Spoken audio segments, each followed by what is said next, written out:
Bonjour à vous et bienvenue dans le 211e épisode de votre podcast Le Buller, le podcast qui va vous donner envie de lire de la bande dessinée. Le Buller vous propose toutes les 2 semaines de retrouver en une vingtaine de minutes 7 albums de bande dessinée qui viennent de sortir en librairie et que je prendrai le soin de vous présenter.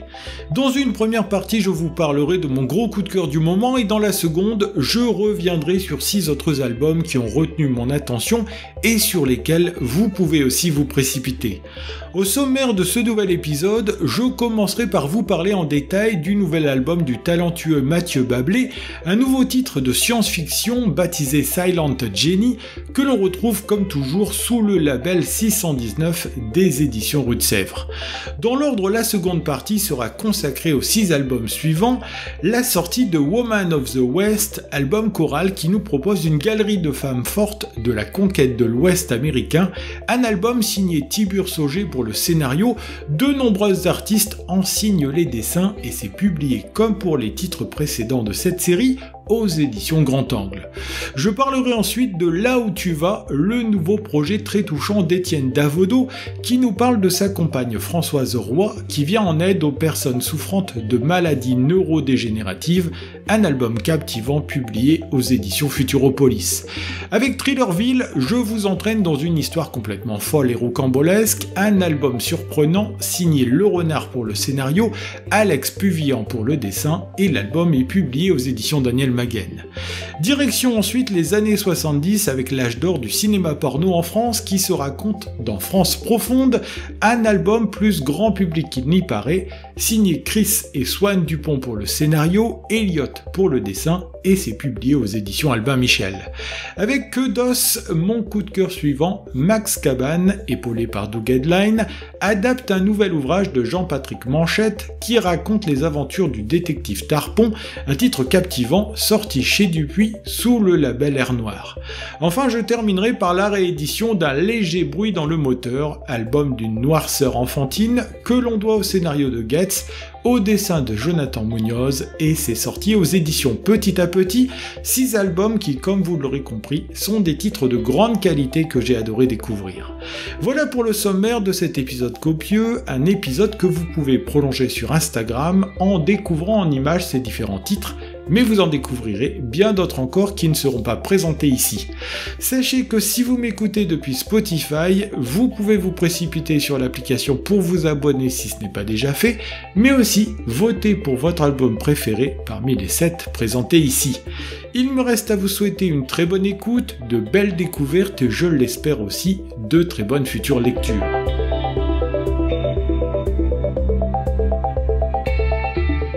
C'est encore dans un univers complet, avec une réflexion profonde, que nous emmène le nouvel album de Mathieu Bablé, baptisé Silent Jenny, 3e titre de science-fiction qui vient prendre la suite des excellents Shangri-La et Carbone et Silicium. C'est dans un monde ravagé par la désolation que nous entraîne cette fois-ci l'auteur, un monde sur lequel circulent de grands véhicules, sortes de villes roulantes, qui doivent ne jamais s'arrêter et que l'on a baptisé les monades. C'est dans cet univers aussi que Bablé met en scène son personnage principal qui donne le titre à cet album, une certaine Jenny, brune mutique, qui va partager son temps entre cet univers dans lequel elle est plongée et un autre monde baptisé l'inframonde. Il faut dire que quasiment toute trace de vie sur cette planète, qui pourrait ressembler à la Terre, a disparu, plus aucune trace de faune ou de flore n'est apparente, et plonger au cœur de l'inframonde permet d'aller sonder jusqu'au plus petit recoin des vestiges de l'ancien monde. Pour pouvoir devenir minuscule et plonger dans cet inframonde, une combinaison et une ressource, l'inertium, permettent de se protéger de la calcification qui condamnerait Jenny à rester coincée ici et devenir difforme. L'objectif pour elle est de trouver la moindre trace ADN des abeilles, ces insectes d'un temps passé et révolu qui pourraient polliniser ce monde et le réenchanter, le faire sortir de cette noirceur dans lequel il est plongé. En cela, le dessin de Mathieu Bablé, dont les silhouettes longilignes, au visage si caractéristiques, sont une véritable signature, plonge vraiment le lecteur dans un univers que la désolation a tout recouvert. Les monades, bien qu'impressionnantes, ressemblent à des assemblages de ferraille rouillée dont le camailleux allant du jaune au marron rend parfaitement compte de ces engins, installant le lecteur dans une véritable ambiance de la première à la dernière page. Car c'est cela aussi qui rend cette histoire totalement captivante, l'univers qu'arrive à déployer l'auteur natif de Grenoble est plus que convaincant, offrant au passage un miroir dans lequel notre civilisation peut se regarder et voir un futur possible. C'est d'ailleurs ce qui rend Jenny aussi silencieuse, elle est concentrée sur cette mission qu'elle remplit au nom de la société PyroCorp, sorte de multinationale qui semble être à l'origine du problème tout en tâchant d'en chercher sa solution, en apparence tout du moins. Mais Jenny semble avoir encore des idéaux en plus d'un courage sans borne, et pour cela, elle est prête à tout sacrifier, y compris son apparence physique et sa vie, à force de plonger au cœur de l'inframonde. Dans ce panorama peu enchanteur subsiste aussi à l'extérieur des monades ce que l'on appelle les manches-cailloux, des exclus de la société, des personnes immunodéprimées que l'on refuse d'embarquer sur les gros transporteurs qui sillonnent ce monde. Symbole d'une société qui continue de faire des exclus, ces personnages qui gardent en permanence un casque sur la tête se sont transformés en chasseurs de monades qu'ils essayent d'immobiliser avant d'en prendre le contrôle et les piller. C'est donc un univers aride et sans repos pour celles et ceux qui l'habitent, que nous propose Mathieu Bablé avec son nouvel album, mais il n'en oublie pas d'insuffler de la poésie ou encore de l'espoir avec le personnage de Mes Repères qui ne se départit jamais de son sourire. Une fois encore, Bablé frappe un grand coup avec un album qui nous plonge dans un univers complet et complexe, un monde dans lequel il déploie une galerie de personnages que l'on prend plaisir à suivre, un monde lointain qui parle aussi du nôtre en évoquant un futur possible. Ce monde est d'autant plus convaincant que l'auteur lui donne une identité forte, son dessin fourmillant de détails, en dépit d'une pagination impressionnante, puisque nous sommes embarqués ici dans une lecture qui tient en 320 pages. Silent Jenny restera certainement comme l'un des albums qui comptent en cette année 2025, un album qui, comme toujours chez Bablé, est publié au sein du label 619 des éditions Rue de Sèvres, un ouvrage qui, comme vous l'avez certainement compris, fut pour ma part un immense coup de cœur.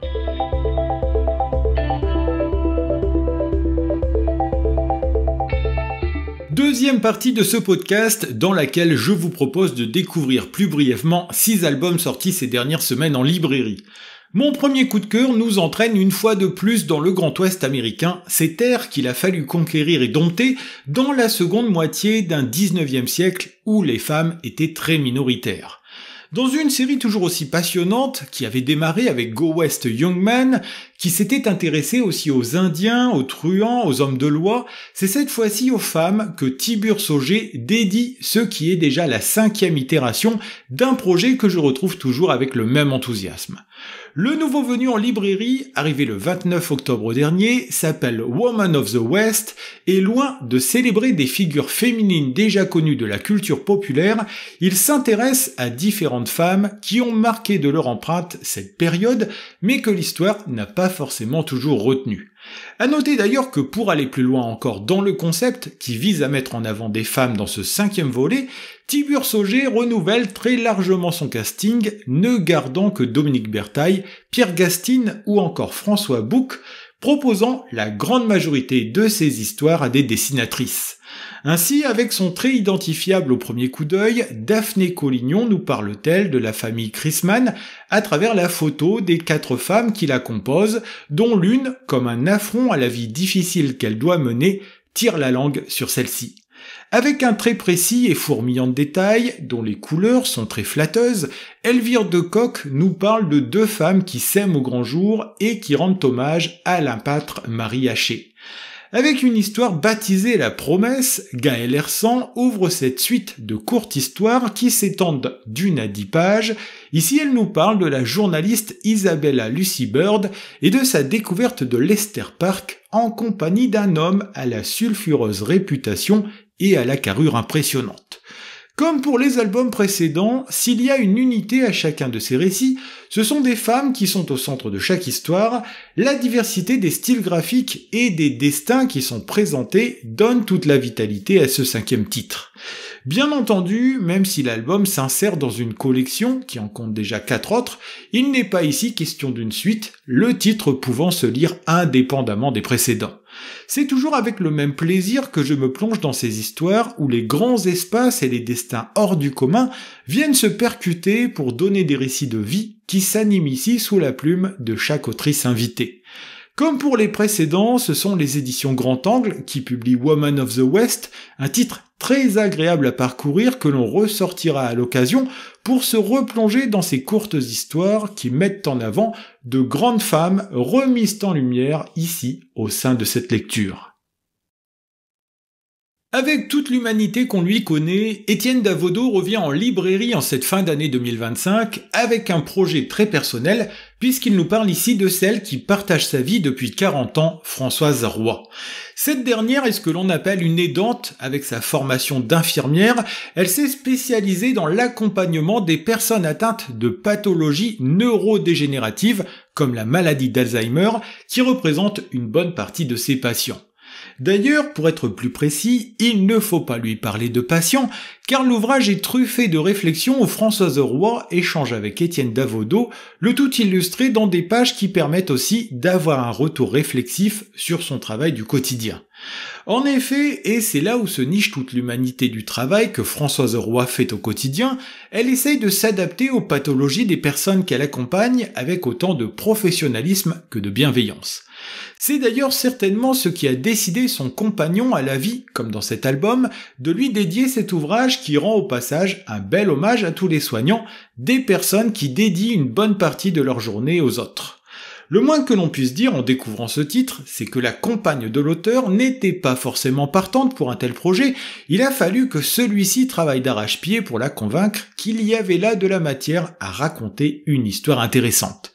L'album nous entraîne donc dans les pas et dans le travail quotidien de Françoise Roy, au contact de patients dont les noms et l'apparence physique ont été modifiés, Étienne Davodo n'ayant d'ailleurs pas assisté directement à ces échanges qu'il retranscrit, étant de ce fait l'œil et les oreilles de sa femme. En fin d'ouvrage, il nous présente toutefois Cédric, seule personne qui a pu donner un consentement éclairé pour apparaître ici, en compagnie d'une famille qui va recevoir l'auteur et lui expliquer aussi combien une telle maladie peut avoir un impact sur l'ensemble de l'entourage du malade. Avec ce dessin en noir et blanc au crayon qui fait sa marque de fabrique, un trait où apparaît toujours l'émotion au détour d'une case, résultat d'un cadrage savamment réfléchi, on se plonge dans ce titre baptisé Là où tu vas, avec un certain intérêt. Alors certes, en apparence, le sujet peut sembler aussi déroutant que repoussant, mais comme le rappelle l'auteur en fin d'ouvrage, il finira par nous concerner tous plus ou moins de près ou de loin, et la générosité ainsi que l'humanité qu'insuffle le couple dans cet album finit d'emporter le morceau. Comme toujours pour ce qui concerne Étienne Davodo, ce sont les éditions Futuropolis qui publient cet album que j'ai trouvé aussi passionnant que nécessaire, un titre sorti le 8 octobre dernier que je recommande chaudement. C'est dans une histoire complètement loufoque, dans un univers barré, que je vous entraîne maintenant direction le Canada pour aller découvrir la petite cité de Tranquilleville nichée au sein de la forêt.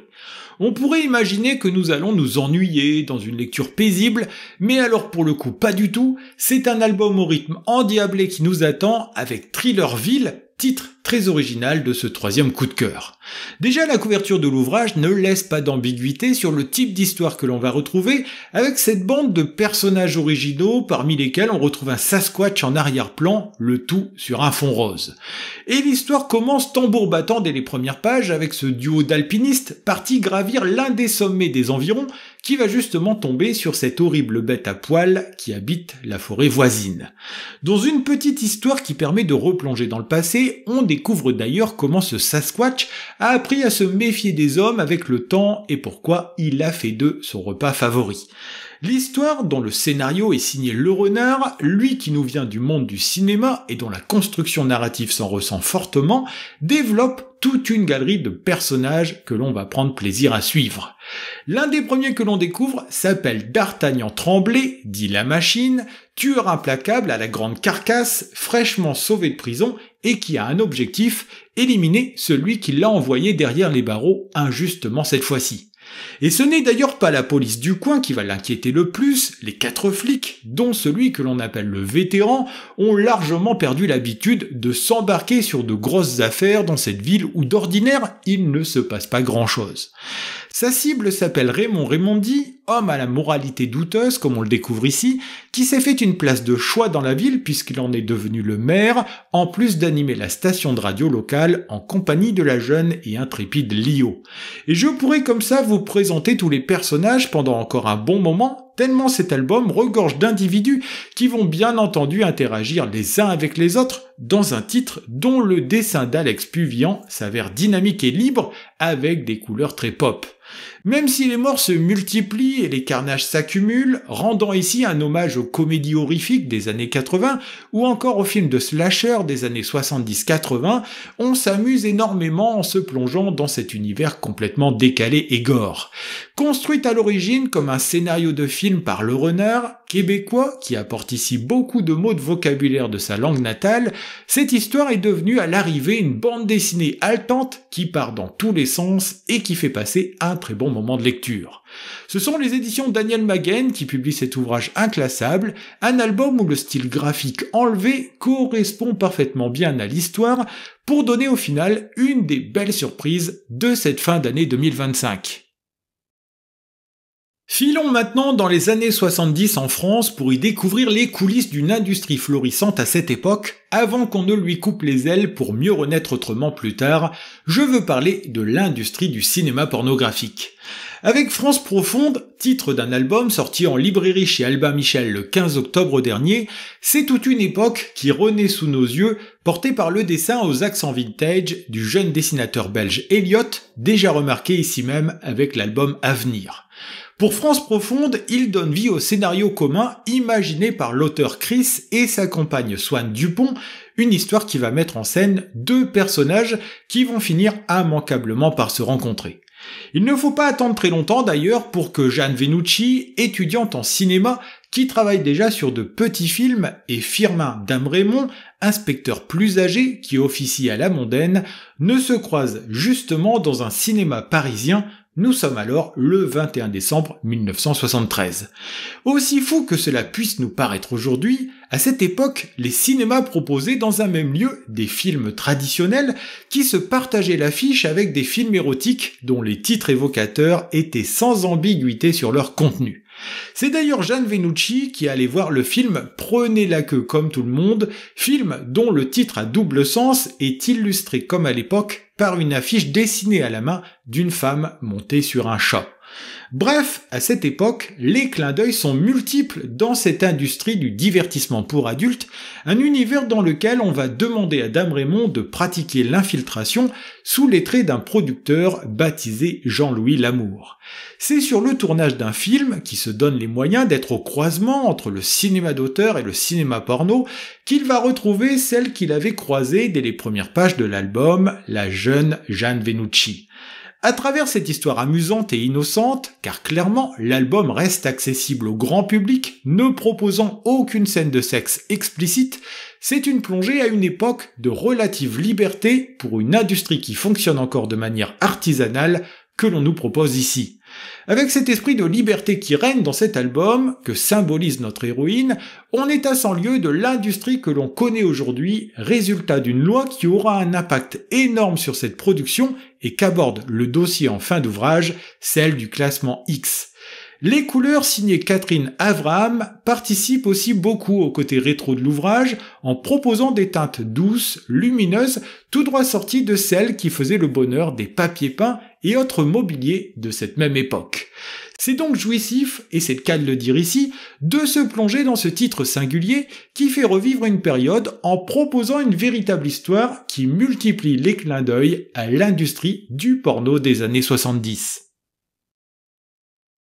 Les éditions Dupuis ont lancé cette année la collection Air Noir, label dédié au polar qui a déjà accueilli le retour de Parker, la série Contrapasso, et qui édite maintenant la nouvelle adaptation par Max Cabane des aventures d'Eugène Tarpon, seconde et dernière avec ce héros. C'est Que d'os, roman de Jean-Patrick Manchette, qui se voit donc arriver en cette fin d'année au sein des éditions Dupuis, une adaptation dans la lignée des albums Fatal, Nada ou encore Morgue pleine, autre aventure de Tarpon, pour ne citer que ses titres. Détective privé de son état, Eugène Tarpon a toujours le chic pour se retrouver au centre d'affaires qui semble le dépasser, mais l'homme n'a pas son pareil pour essayer de reprendre en main des histoires complexes dans lesquelles il est embarqué bien malgré lui. C'est encore le cas ici, alors qu'il enquête très tranquillement sur une affaire de vol dans la caisse d'une pharmacie. Une femme vient le voir à son bureau et va lui proposer d'enquêter en parallèle sur une autre affaire. La dame en question s'appelle Marthe Pigot et elle vient voir notre détective pour retrouver sa fille Philippine qui a disparu, cette dernière étant en plus aveugle, ce qui la rend d'autant plus vulnérable. D'ailleurs, en même temps qu'il a la vieille dame en face de lui, Tarpon reçoit un appel de Coccioli, officier de police, qui a envoyé cette cliente chez notre héros en lui demandant de s'occuper de l'affaire, même si l'espoir de retrouver sa fille est mince. Si vous pensez que le début paraît complexe, avec des personnes qui jouent un double jeu, alors attendez de vous plonger dans les 104 pages de cette bande dessinée pour comprendre combien notre détective privé s'est mis dans deux sales draps en acceptant l'argent de la vieille dame. Polar efficace qui multiplie les pistes et propose une savoureuse galerie de personnages, comme savait si bien le faire Manchette, Que d'os s'avère d'autant plus efficace sous les crayons d'un Max Cabane qui sait si bien donner corps à l'univers de l'auteur disparu en 1995. Son trait aérien et légèrement suranné colle parfaitement bien aux aventures d'Eugène Tarpon qui ont vu le jour dans les années 70, une époque plutôt bien retranscrite ici, que ce soit au niveau des automobiles, des vêtements ou même de l'arrière-plan global de cette enquête. Les cas se multiplient et les plans s'alternent, comme au cinéma, le texte en voix off, fruit des réflexions de notre héros, vient s'ajouter au savoureux dialogue des personnages, aux phylactères parfois durs à déchiffrer, avec une action qui sait prendre son temps, offrant de nombreux détours avant que l'histoire ne vienne trouver sa conclusion. Doug Headline, fils du romancier français, a travaillé en collaboration avec Max Cabane sur cette adaptation qui s'éloigne un peu de la critique sociale pour mieux parodier la littérature policière tout en n'oubliant pas d'insuffler à son histoire une bonne dose d'humour bien senti. Cela donne à l'arrivée un album vraiment réussi, captivant à lire et intriguant au fur et à mesure que les pages se tournent. Sorti en librairie le 31 octobre dernier, ce titre rejoint donc la collection Air Noir en parallèle des précédentes adaptations de Manchette par Cabane qui se voient être rééditées et qui rejoignent les rayonnages des librairies sous le même label pour notre plus grand plaisir de lecteur. Comme toutes les 2 semaines, l'épisode s'achève avec un album spécial, la réédition d'un léger bruit dans le moteur, en même temps que sort en librairie un léger goût sous le palais, dont vous retrouverez la présentation dans les albums bonus. Ne vous fiez pas au fait que le héros soit un enfant, d'ailleurs la couverture est sans ambiguïté, c'est dans un récit d'une profonde noirceur, qui ne manque pas d'humour noir non plus, dans lequel nous embarque cette histoire. Sur la couverture, le gamin en question cache un couteau dans le dos, objet dont il compte se servir pour tuer toutes celles et ceux qui l'entourent, famille y compris, le tout dans un petit patelin qui ne fait pas rêver du tout. Getz, celui-là même à qui l'on doit la série RIP, autre série qui développe un univers qui tourne autour de la mort, adapte ici le roman de Jean-Luc Luciani avec un certain brio, il faut bien le dire. Nous pourrions penser que nous sommes ici dans une espèce de conte, sauf qu'il n'y a pas vraiment de gentil, sinon la jeune et douce Louise Gandrial qui subit les viols à répétition de son salaud de père. Et c'est d'ailleurs pour cette raison que notre jeune héros, ou plutôt anti-héros, va se faire un plaisir, car il éprouve un plaisir malsain à parler de ses futures victimes, faisant de nous des complices de se débarrasser rapidement du père Gandrial. Mais ça ne sera pas le seul qui fera les frais du projet macabre du petit garçon. À la fin, s'il va au bout de son plan, il ne doit plus rester personne au sein de ce village dont on découvre toute la laideur que constitue l'ensemble de ses habitants. Ce n'est d'ailleurs pas un hasard si la mise en couleur que propose Jonathan Munoz, qui s'initie le dessin, soit aussi sombre. Viol, inceste, violence, racisme, méfiance du voisin sont ainsi la norme au sein de cette communauté. On en arrive à se poser la question, et si finalement le garçonnet n'avait pas en réalité les traits d'un vengeur, même si son objectif final est de tuer tout le monde, y compris la douce Laurie, qui est l'innocence incarnée. Bref, si vous êtes client de ce genre d'histoire à la noirceur profonde, où le genre humain n'en sort pas grandi, mais vraiment réussi et grattant au détour des pages, alors ce titre est vraiment fait pour vous. La trogne des personnages, dont les cadrages resserrés ne leur rendent pas justice, participe à l'ambiance générale qui se dégage de cet album, un dessin bien à propos qui alterne parfois avec un trait enfantin, résultat des plans que développe notre héros pour mettre à exécution son funeste objectif. Sorti à l'origine en août 2012 aux éditions Physalis, j'étais passé à côté de ce titre au moment de sa sortie et de sa première réédition chez Petit à Petit, chose réparée avec cette réédition que j'ai pris grand plaisir à découvrir, même si ce titre n'est pas à mettre entre toutes les mains. Ainsi se termine ce 211e épisode de votre podcast Le Buller, un épisode consacré dans sa première partie à Silent Jenny, le nouvel album que signe Mathieu Bablé au sein du label 619 des éditions Rue de Sèvres. J'ai comme toujours pris plaisir à vous préparer et à vous présenter cet épisode, j'en profite pour remercier au passage les différentes maisons d'édition qui m'aident grandement dans cette tâche. Pour que puisse continuer d'exister ce podcast, n'hésitez pas à vous abonner, à laisser une note sur les plateformes de podcast ou encore à en parler autour de vous pour le faire connaître. Le Buller en images, c'est sur Instagram que ça se passe, sur le compte lebuller.podcast. Vous y retrouverez la présentation des 7 albums évoqués aujourd'hui, mais aussi d'autres titres parmi les albums bonus. C'est aussi le lieu idéal pour me contacter et interagir avec moi, et en attendant de vous retrouver le lundi 1er décembre pour un nouvel épisode, je vous souhaite de très bonnes semaines, mais aussi de très bonnes lectures.